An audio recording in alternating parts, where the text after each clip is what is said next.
Well,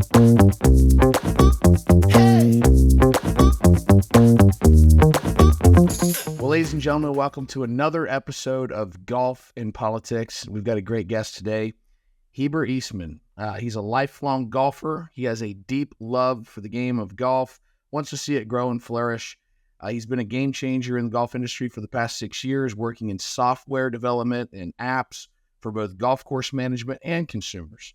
His current passion project is an innovative golf course designed to be booked and played 3 holes at a time, up to the traditional 18 holes. This is to make golf more accessible for the time-restricted businessman, and hey, to make it more accessible for political operatives like myself that during this busy time with an election coming up in 3 weeks from tomorrow, it's often difficult to get out and play 18 holes. And I have to be honest with you, Heber, thanks for coming on. The main reason we wanted to have you on is to talk about this great idea that you have that I've been thinking for many years, but you're the one that's bright enough to come up with the idea, and we want to get into that. But let's just first get into, what makes you tick. Tell us a little about you and your family, and you're from Utah. Tell us a little bit about yourself. Yeah, so I'm from, first, thanks for having me on. I'm always happy to nerd out about golf. I live in a suburb of Salt Lake, 2 young kids that keep me busy. And we're lucky here in Utah. Public golf in Utah is great. So I've been a lifelong public golfer, high quality golf, not very expensive. And I've worked in the industry for a while, like you mentioned, both on the business side and the consumer side. So I do it for fun. I do it for work. It kind of, it's a simple way to define me, right? Like my life kind of revolves around golf. Yeah. That's good. Well, we already have a lot in common because I think I'm kind of the same way. And while I have 1 young kid and 2 older kids. We have a 5-year-old who's about to turn 6 on Wednesday. And he was a big surprise because my older children are about to be 18 and 20. That's and great. So, yeah, I have at the same school here in Tulsa, I've got one as a senior and one in kindergarten. And they have a breakfast for mothers of the kindergartners that have breakfast with the moms of the seniors. So my wife got to check both boxes. That's great. And go to that breakfast. So, okay, where did this passion come from? You grew up playing public golf in Utah, and I would love to hear more about. You said Utah is great public golf. The truth is, it's one of the states. I've been to Salt Lake a couple of times. It's a beautiful place. I've never actually played golf in Utah, and I look forward to coming out there and playing. So tell us about some of the great public courses out there that myself and our listeners need to play, and how did you get started in the game, and what do you love about it? What makes you tick on the golf course? Yeah, so I am the 6th of 7 children in my family, so I come from a bigger family. My oldest brother got into the game when I was really young, just sort of randomly, and so I started playing young. All my brothers played, so it's kind of a family thing, and it still is that today. We have a nice foursome here between my brothers and I, and we have a family trophy that we pass around every summer. So it's really fun. Public golf here. So the season is, it's a typical North American season, right? Mm-hmm. Early April, maybe late March to end of October-ish. But within that, there are a lot of public golf courses, and just something about the way that they are managed, all the way from the quality of the course to the way you book tee time. Like, it's just a great place for a casual golfer,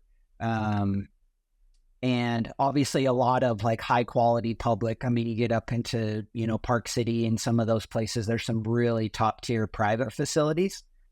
But down here, especially around the Salt Lake Valley, and then also down in St. George, you see a lot more of that Red Rock Desert Golf. The Black Desert Championship was in St. George over this past weekend.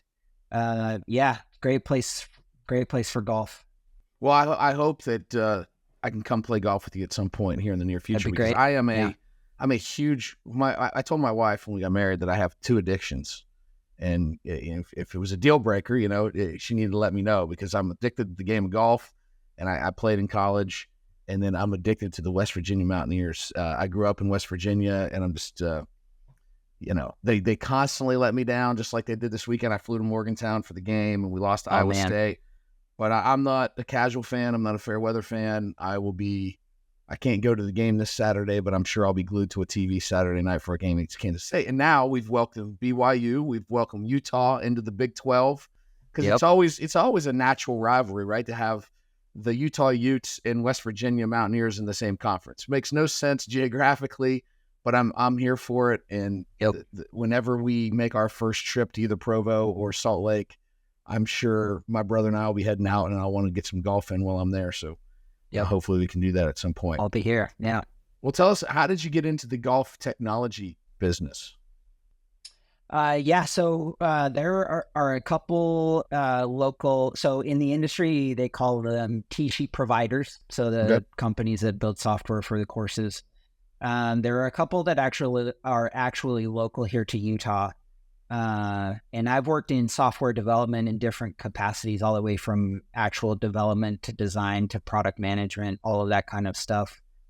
Been in the startup game for a while, and just got connected through golf actually to some of the people.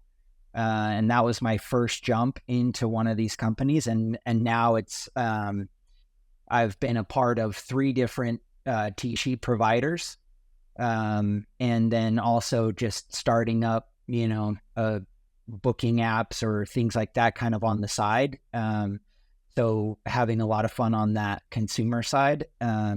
But the majority of my career for the last while now has been, on the business side of the golf industry. So it's given me a great chance to see, like, I grew up with this game that I love, right? But to actually see the inner workings of it, how a golf course is managed, what do they do well, what don't they do well, what are the trends in the industry, all of that stuff has been another level of just like interest in the game of golf for me. So it's been really fun. I plan to keep doing it. I don't plan on stopping. So that's great. Now, I mean, the club that I'm a member of here in Tulsa, we actually don't have online booking for tee times. It's still like old school. We have to call the pro shop. Interesting. Get tee times. And I'm telling you, it is a bit of a cluster. And at times it gets really frustrating.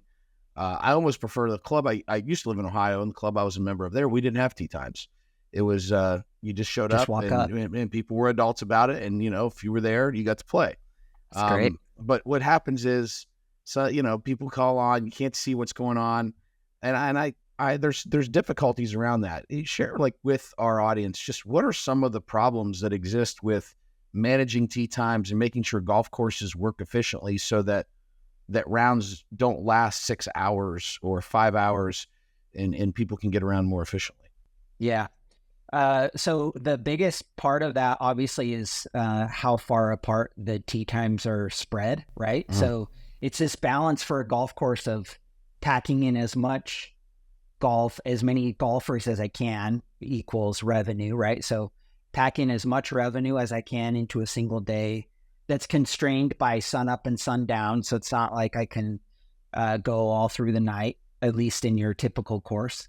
But then to balance that against the quality of the experience on the golf course, pace of play, like you mentioned, right? If I have a 4-minute tee time, then right off on the first tee, I'm going to be waiting because 4 minutes isn't long enough. So the typical spacing between a tee time is like 9 or 10 minutes, sometimes up to 12. And that generally provides average pace of play at a golf course is about 15 minutes per hole. So that generally provides like a nice pace. Another thing that will impact that dramatically, which has very little to do with software, but is if the course invests in, there's a few different names for them, rangers, starters, marshals, to be out on the course, making sure that things are going smoothly. If a foursome is playing too slow, that, they pick it up and all of that stuff. So there's a lot of management that goes into the experience that golfers have on the golf course. And then even before that, like you mentioned, having to call in to get a tee time, or like that first come, first serve, that's actually great. I'd love to chat more about that and see like how long you typically had to wait and those sorts of things. But not to get too far ahead of the conversation, but these are the things that golf courses are competing on now. Pre-COVID and even 10 years ago, golf courses were working to fill their tee sheet. There were big gaps, like on a Tuesday afternoon, for example, where people just weren't playing. That problem's gone away thanks to COVID, and just kind of the popularity of golf is at an all-time high. Absolutely. We just had the Tulsa County Commissioner on the program. We did 9 holes, 9 questions out at La Fortune Golf Course, which is a public course here in Tulsa, owned by the county government of Tulsa County. So when he got elected in 2018, one of the things he was looking at was that the golf course was just losing money hand over fist. They have 2 courses, both decent public tracks. And the golf course was in kind of a financial mess and just constantly having to be built out. Well, COVID happens. The tee sheet, is booked all the time. Yep. It's actually hard to get a tee time, especially on the weekend. And they have more rounds played at that golf course than any other golf course in Oklahoma now.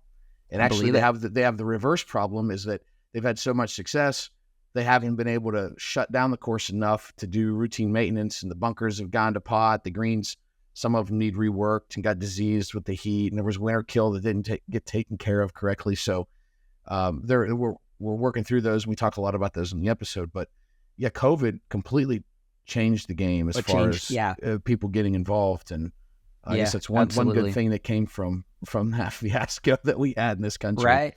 Yeah. So now what golf courses are trying to do, or what they should be trying to do, the good ones, is competing on a better experience. And that goes all the way from finding the tee time and booking it, to playing on the course, to what happens after. Are they, putting you in some sort of like drip campaign to keep you coming back? And how are they engaging with you as a first-time customer or a repeat customer? All of those sorts of things are what golf courses should be thinking about now, because the tee sheets are full, and that's not today's problem anymore. That's yesterday's problem. I got to imagine that there are technologies that are going to continue to be developed that help speed up the play. Even in the sense of, at our club, I love that on the GPS, on the carts, it will tell me you're 13 minutes behind pace of play. Now, I like to think I play fast, and, part of that is, people in front of us control. I was waiting on every shot yesterday, it seemed like. So that number just kept getting, it was a Sunday afternoon, a lot of people playing golf. But it makes me aware of, at least to help the rest of my group speed up a little bit. But I also think outside of technology, some of these courses that really miss an opportunity, get a retired, guy to go out there and give them free golf, and have them be a ranger in a morning, make sure people are speeding up and letting them know, hey guys, just want to let you know as a courtesy, you're 10 minutes behind pace of play. Things are starting to, if somebody with a little bit of social awareness can do that job, and they probably would do it for next to nothing to get the free golf, I think it makes the user experience so much better for everybody. And you're probably never going to worry about your tee sheet if you show up and get to play in 4 hours instead of 5 or 6. Yeah, and those are the things that start to matter, right? Like, I have to be more deliberate about where I book a tee time as a golfer, because I can't just show up anywhere anymore.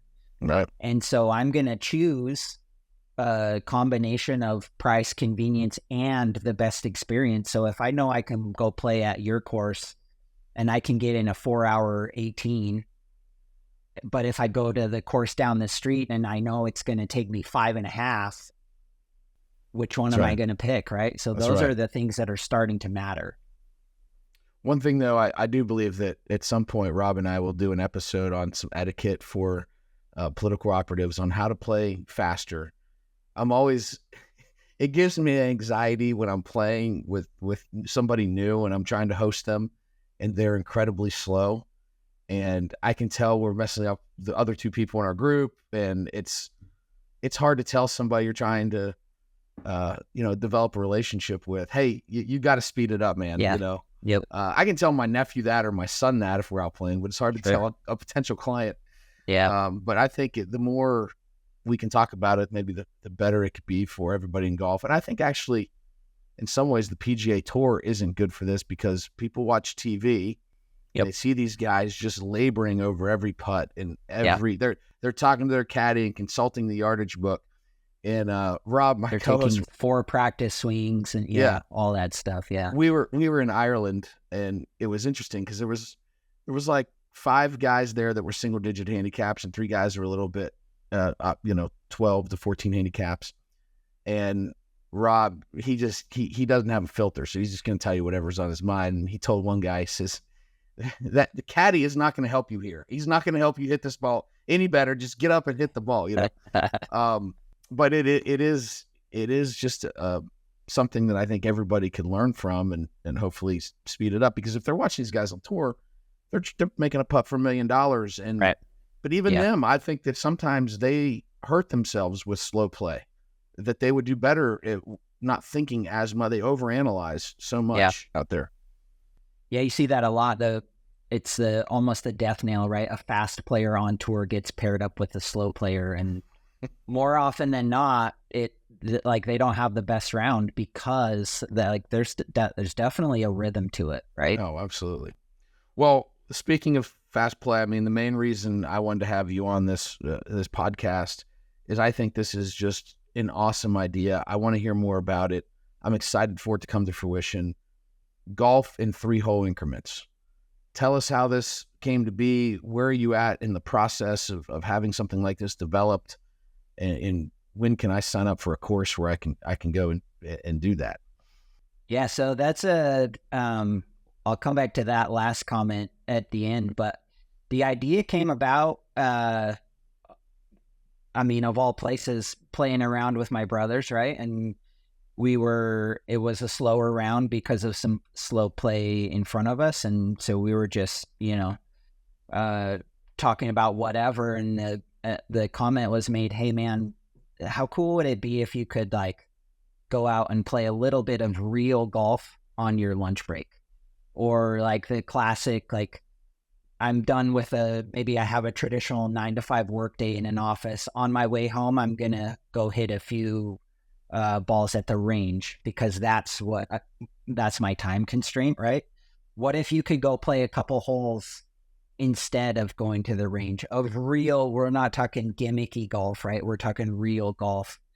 And then that just sort of ballooned, and this was kind of the combination of knowing how a golf course works and knowing kind of what consumer golfers want, and being able to kind of marry those two in a way that I think, first of all, I think there's a lot of different ways that you could design a course that could work like this. The simplest way to visualize, if you think about a daisy, like the flower, it has some petals.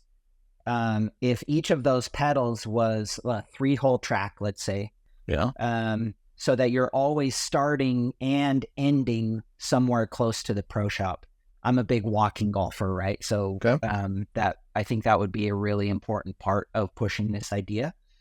But if you could always start and end somewhere close to the pro shop, then you could book however many multiples of 3 holes that I want. I've done a few surveys that I can share some of those results, but a lot of people just sort of off the cuff feel like 3 holes is maybe not enough. I'm just kind of getting my groove, and by the time I feel like I have my swing there, especially if it's a lunch break round or an after work kind of thing. So maybe 3 holes is not enough, but maybe you're the kind of guy who always is going to book 6 holes. Okay. So again, back to that average pace of play, 3 holes is about 45 minutes, and 6 holes would be about an hour and a half, something like that. And so you could just have this kind of choose your own adventure of how much golf do I really want to play. And the history of golf is such that the number of holes is kind of an arbitrary construct anyway, right? So if I can just play however many holes I want, essentially the logistics mean that it needs to kind of be bucketed in 3 holes. But then I can play, for serious golfers like you and me, it's about fitting more golf into these smaller time windows. But the other thing that's cool about it is golf is, in the traditional sense, golf is pretty intimidating for a first-time golfer. Yeah. That's why you see things like now, for the first time ever, more new golfers are having their first experience with golf off of a traditional green grass golf course, things like TopGolf, Sure. indoor simulators, all that kind of stuff. More people are being introduced to golf that way than in traditional golf. And a lot of that is because it's intimidating. I don't know how to behave on a golf course. I've never been on a golf course. Even something as silly as where do I get my clubs? How do I check in? Who am I going to play with? Like, those are all things that could be stressful for a first-time golfer. And if you could at least shorten, kind of shrink the experience down to something that's a little more manageable, I think there's real opportunity for that to compete again with the non-traditional golf, TopGolf and all of that, and get people into golf, but get them into golf on a real golf course. And so that they can kind of grow. Maybe they only play 3 holes at a time for the first season, right? And then they feel like they want to try a few more, or a few more, or a few more, right? So this idea is, in the design phase right now, let's call it. Still trying to put together a team to make this thing happen. But I'm really excited about it. The other interesting thing about it too, going back to the last part of your question, is I also think there's an opportunity to retrofit existing golf courses. Okay. Maybe not this like perfect daisy layout that was designed from scratch, but I bet if you think about your local track, you could probably pick out 2 or 3 hole, maybe 4 or 5, I don't know, something that's smaller than 9 holes, where you could start somewhere close to the pro shop, play a few holes, and end somewhere back to the pro shop. So if you could also kind of retrofit this idea into existing golf courses, maybe you're creating the ability for everybody to kind of participate in this new model. Yeah, my club right now, hole number 6 ends up right back at the clubhouse. So as days start to get shorter, that is something I do a lot of. I will go over, get done with the workday at say I can finish up at 4:00, gets dark at 5:30. I can go get 6 holes in walking and at least work on my game. Right. I'm not going to count that score for anything. Sure. But another idea as you're talking about this that just comes to my mind that I think could be wildly interesting is that I think one of the shortfalls in golf instruction is that it's all done on a range. Yeah. Yeah. And so much of golf instruction needs to be about course management and seeing how idiotic somebody can be on the golf course with the shot selection that they have. I'm one of those people I'm 43 years old and I'm finally learning how to play the game from a management standpoint. But one of those reasons is I've never had an on-course lesson. Most of my lessons that are on course come from buddies of mine, like my best friend from college, he was like the 2-man in college and I was the 4-man, and he was a +1 handicap and I was a 2 handicap. That kind of, that's how much better he is. And I beat him maybe once or twice a year if I'm really lucky. But he has helped me more than anybody being out on the golf course where I'd hit a shot and he'd be like, "What the hell were you thinking there? Like, why were you aimed there?" And I had to stop and think, well, I guess I really wasn't thinking about it. I just got up and hit. I should have thought about, I play left to right. I need to aim here, and the wind is coming off my left, and I need to think more about it. And the green's doing this, and I should, yeah.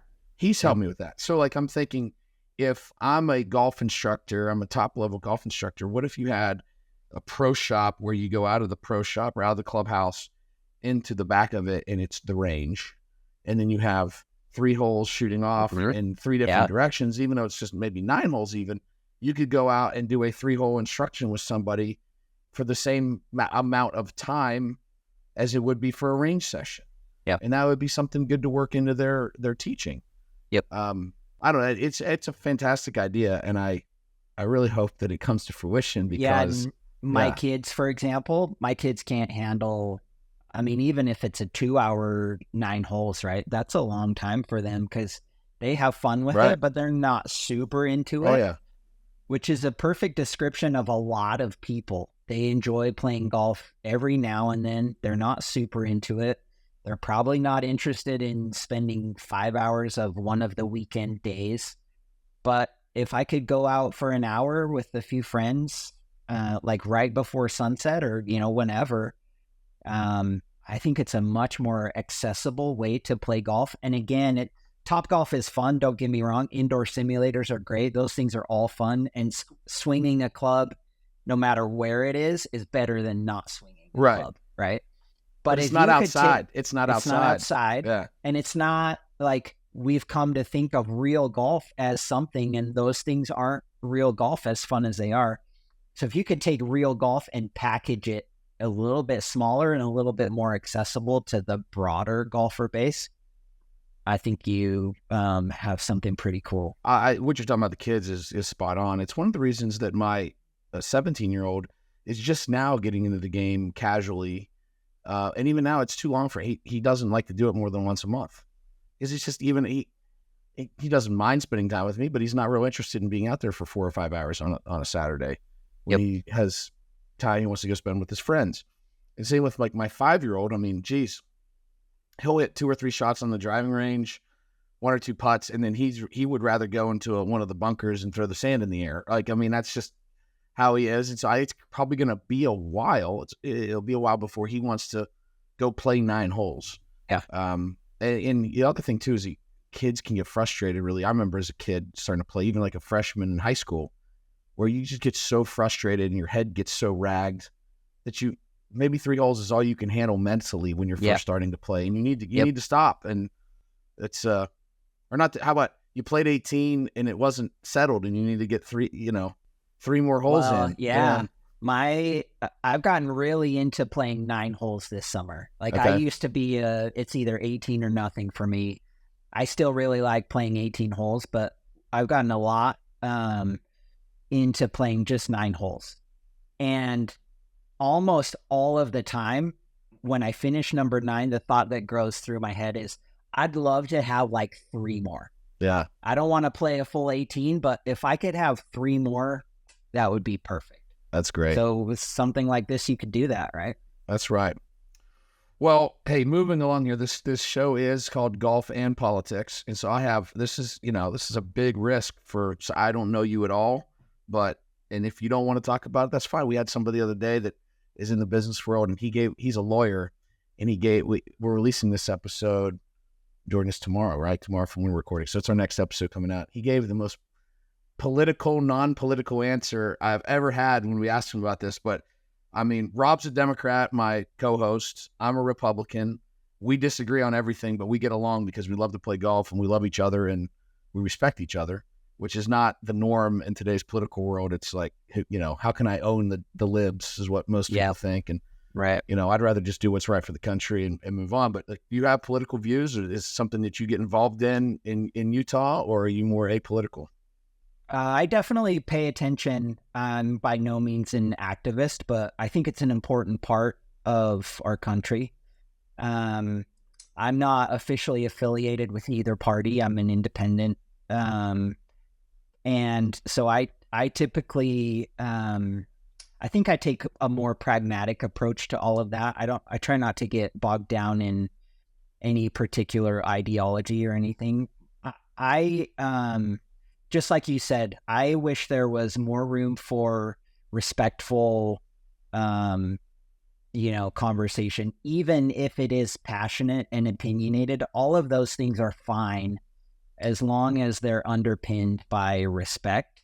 Then I think the conversations could be a lot more productive if that were the case. No question. And it's part of the frustration I have in my career, and sometimes why I'm jealous of guys like you that work in the golf industry for a living. And maybe it's one of the reasons we started this podcast, so maybe it'll take off and I can do less of it. And it's just that we live in a very toxic time, and I by nature want to be a storyteller. I mean, that's why anybody gets involved in advertising. You want to tell a story. You want to emotionally encourage people to vote a certain way. And there's not a lot of nuance in storytelling in our politics right now. Yeah. Heber, I got involved in politics, in advertising specifically within politics, because I believe I'm a storyteller. I like to tell stories. And you can see behind me there's a picture of Ronald Reagan, and he was the ultimate storyteller, the great communicator. And not to criticize Trump or Harris or whatever, it's just our whole environment's toxic. and there's not a lot of what we call swing voters. There's not a lot of persuadable voters out there. There's either Republicans that are motivated to show up and vote or Democrats that are motivated to show up and vote. And there's just a small section of people that will admit that they are pragmatic and think through those issues. And so they're hard to find. They're hard to find who those voters are. I used to be able to like look it up precincts throughout a congressional district, for instance, and see where are all the people that, you know, there's a high percentage of swing voters because they voted for president Republican, but they voted for Congress Democrat. And that number just shrinks and shrinks and shrinks every election cycle. And it's just who can scream the loudest and motivate their people the most to get out and vote. And I'm not saying we should have real disagreements on these issues, but I'm not ready to say that if you're not part of the Republican Party, then, you know, you don't have potentially good solutions. And what ends up happening is we don't have a lot of bipartisan cooperation. That's not celebrated. It's actually looked down upon. Yeah. And when all the elections, 90% of the elections are determined by who wins a primary, it gets really hard to cooperate with the other side because then you get blistered for doing so and being a sellout or part of the swamp, you know, in the next election. Right. Well, hey. Yeah, I tend to pay closer attention to local politics. I mean, there's another element in a presidential election, right? I happen to live in a pretty deeply red state, but I don't think of things in deeply red ways, right? So it makes it a little more, you know, a little trickier when you're not part of like what is sort of the predominant majority in a particular place. Yeah. Sure. Wait, I want to close it out. We do this with most of our guests. I call it the Shotgun 9, and maybe we'll do a shortened version for you and just call it the Shotgun 3, since we want to do three. I love it. So 3 questions with 3 quick answers, and you know, let's just close it out with, we'll call it a Shotgun 3. Great. All right. If you could pick your dream foursome, the dream foursome had to include one professional golfer, one celebrity or professional athlete, and one politician, living or dead. Who would you want to play golf with? Who would your foursome be? Okay, so the pro would be Ricky Fowler. Interesting. You're the first person to say Ricky Fowler on our podcast. Yeah.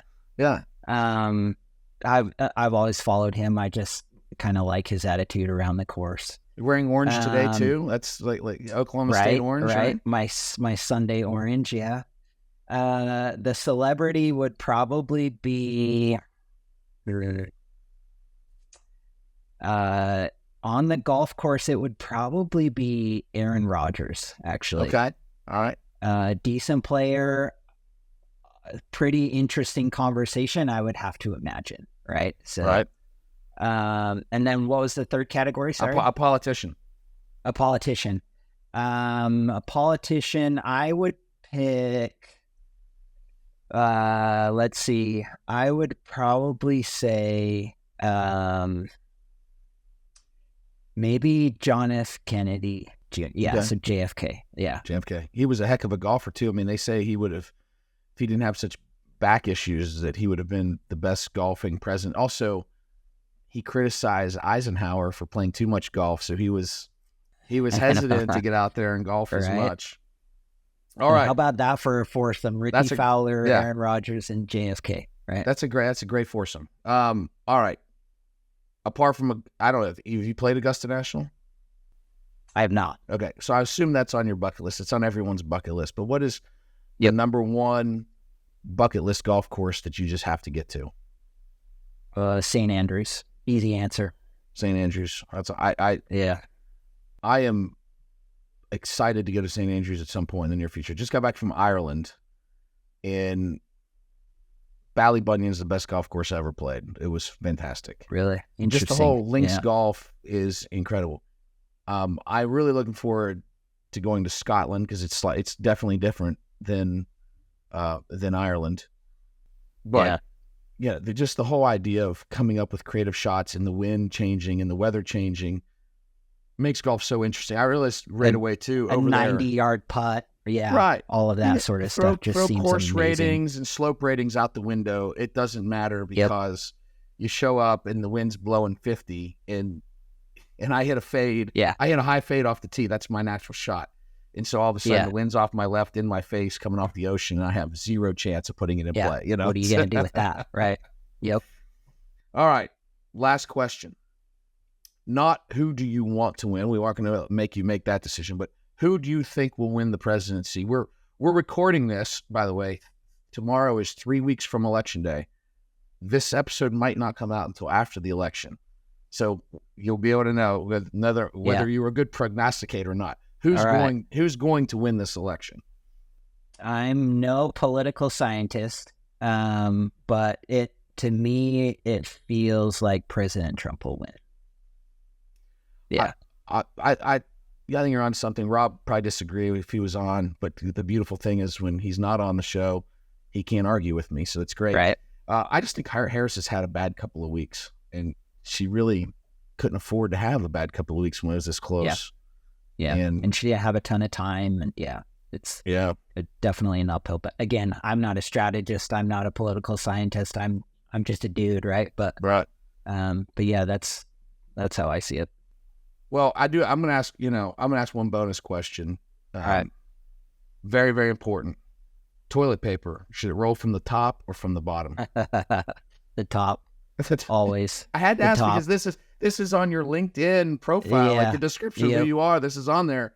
And that's a memo that my wife has never gotten, and she just puts it on any random way she wants to, and I'm constantly the last thing you want to do is have to go find where the edge is. Exactly. Got to come out over the top. Well, my wife listens to the podcast, so that's why I had to ask that question. So I hope she hears it, starts putting it on. And I've done the point. I don't tell her, hey, it's on there wrong. I just constantly change it, and I don't even think she notices. It just doesn't matter to her which way it is, and it bothers me, But great. Now I'm glad to have you on the show. Thanks for coming on. I hope to make it to Utah to play golf with you at some point. And I really hope this three-hole idea takes off, and this is the way of the future for golf courses. Yeah, me too. All right, hey, thanks everybody for listening. Please go on, give us a review, rate our show. You can get our podcast anywhere that you get your podcasts. Also follow us on all the social media channels. We're on Facebook and Instagram at Golf and Politics. We're on X at Golf Politics Pod. What's our TikTok now, Jefferson? You're on Jefferson. You're Jordan. Golf.politics. I'm new to TikTok, so we're on there now. But pretty much anywhere you can find Golf and Politics on social media or podcasts. We're also on YouTube, and we just appreciate everybody that's listening and downloading our episodes, and we want to keep bringing you great content like we did here with Heber Eastman. Heber, thanks for being a part of us, and let people know where they can learn about anything related to your businesses. Right now, most of it's happening on LinkedIn. So Heber Eastman on LinkedIn, you can follow me there, and that'll get you where you need to go. Yeah, it's been fun. Thanks for the chat. Hey, thanks so much for being part of this today.